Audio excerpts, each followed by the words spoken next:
Hello po mga kakunyang! Magluluto po tayo ngayon ng pork goulash. Ang mga sangkap na ating kailangan ay pork meat, olive oil, garlic, flour, onion, bell pepper, chopped tomato in can, paprika, black pepper, sour cream, and salt. Simulan na po natin ang pagluluto.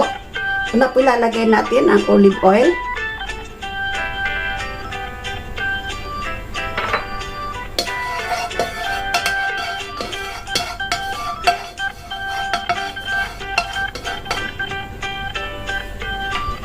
Then ilalagay po natin ang karneng baboy.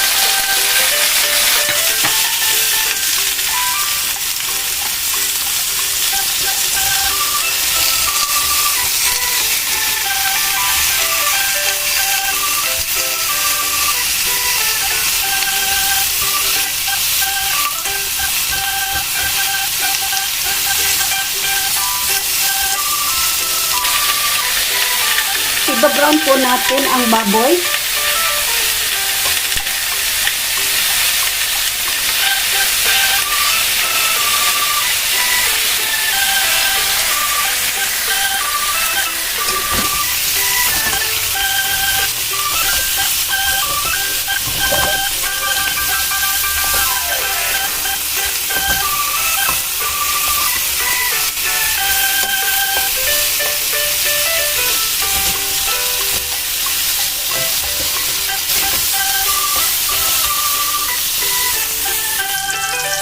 Ayan po. Isi-set aside po muna natin ang ating pork.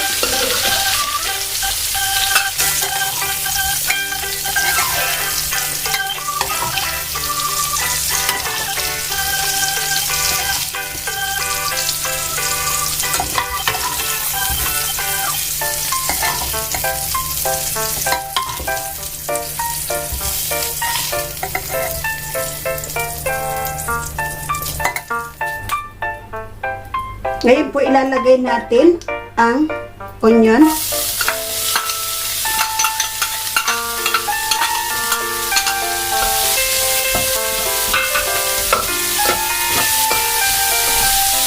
And ang bell pepper.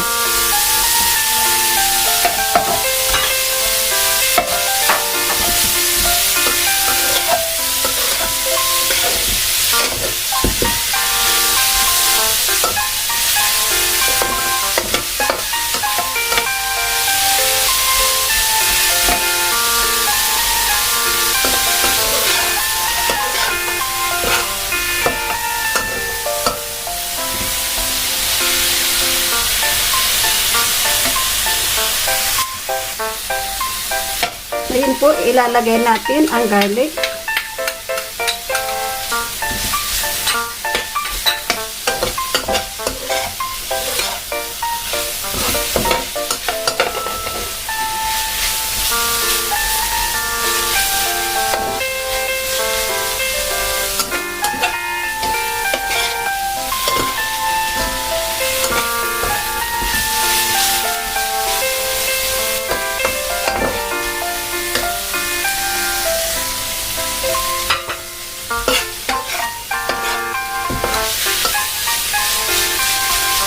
Kaya ibabalik natin ang pork na sinit aside natin.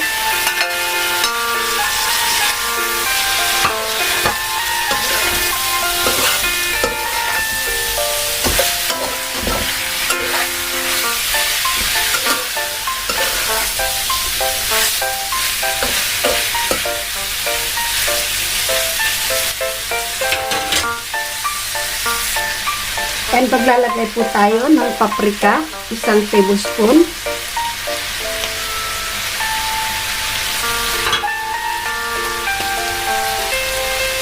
And maglalagay din po tayo ng 1 tablespoon na flour.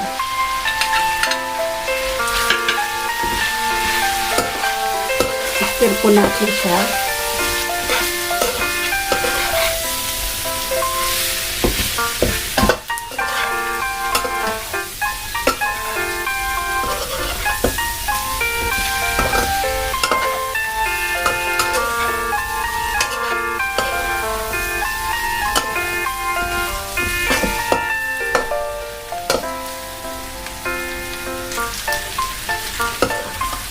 Haluin lang po natin maigi nang masukya yung sauce. And then sa ngayon po maglalagay na tayo ng chopped tomato.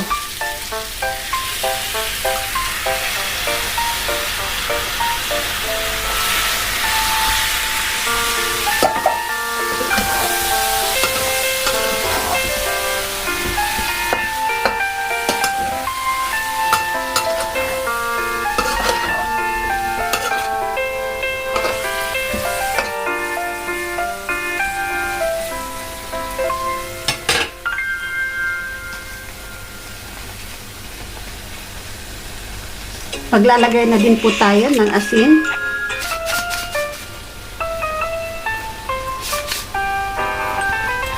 Yan na po ang amount na nilagay ko. And maglalagay na din po tayo ng black pepper.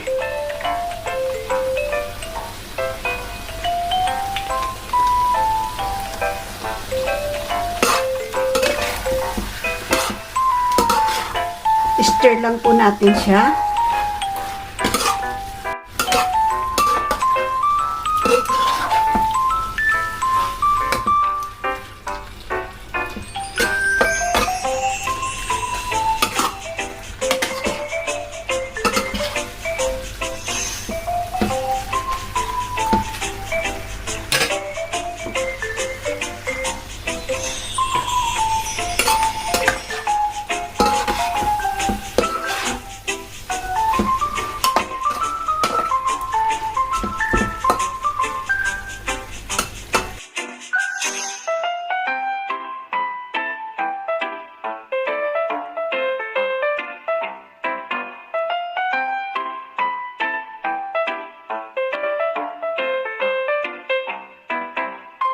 Habang po nagpe-prepare tayo kanina ng ating pork goulash, inopen ko na po yung oven sa 140 Celsius para pag salang natin ng ating pork goulash, mainit na siya.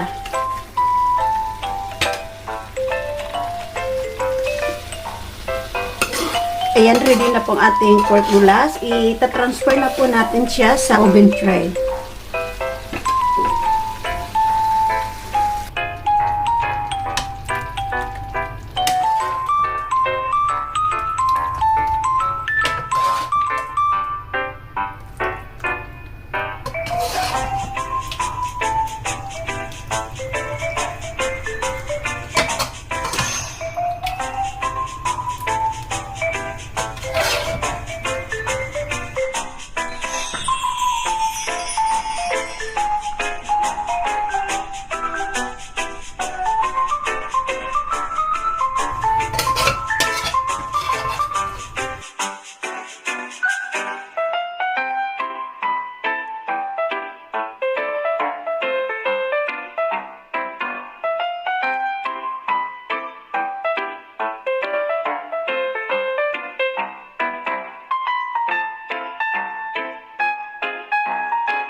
Ngayon po, tatakpan na natin ang ating pork goulash kasi isasalang natin siya sa oven ng isang oras at kalahati or 1 and 1/2 hour.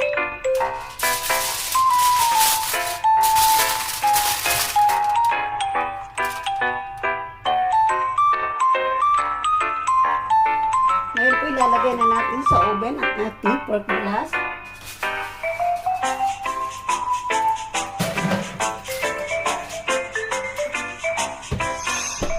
Hayan po natin siya dyan ng 1 oras at kalahati. Ngayon po, kukunin na natin ang ating pork goulash.